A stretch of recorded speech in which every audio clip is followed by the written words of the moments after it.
জগতৰ বিধি বিধাতাৰ সৃষ্টি মহান গৰাকী কুলৰ ইষ্টগুৰু দেউতা সংগ্ৰাম নিমিত্ত ভাগিনকী আপোনাৰ এই পবিত্ৰ ধামতে সৰল ডাকে আৰু পুনৰবাৰ মনোনীত কৰাৰ আৰু আজি হেনবাৰে আপোনাক ধৰাৰ বুকুত পবিত্ৰ ধামত আৰু এগছি বন্তি প্ৰজ্বলন কৰি ৰাইজৰ সেৱা অৰ্থে তেওঁকক এই সেৱাভাগী ফলৱতী হ'বলৈ আশীৰ্বাদ কৰিব লাগে। তেওঁকে যি মতে বাঞ্ছা আৰু দাস হওক ৰাজনৈতিক খেলপথাৰখনত ৰাজনৈতিক এই দুইখনৰ দৰ্শনৰ বেলিকা দাস হওক আৰু মনোবাঞ্ছা পূৰণ কৰি ৰাইজক আশীৰ্বাদ কৰিব লাগিব। দাস হওক আৰু বোলে আগলৈকে মনুষ্যৰ যেনে চৈতন্য তেনে চৈতন্য ৰূপ দি অন্তৰৰ পৰা ভয় সংশয় নিৰাশা হতাশাৰ পৰা উদ্ধাৰ কৰি আগলৈকে দাস হওক হ'ব লাগেনো কি এই ধৰাৰ বুকুত ৰাইজে হয়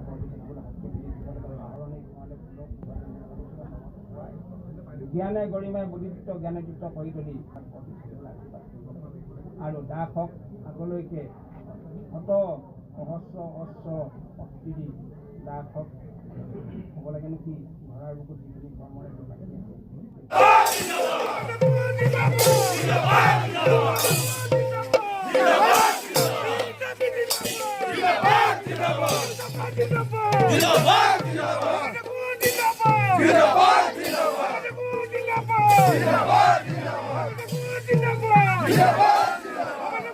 Zindabad!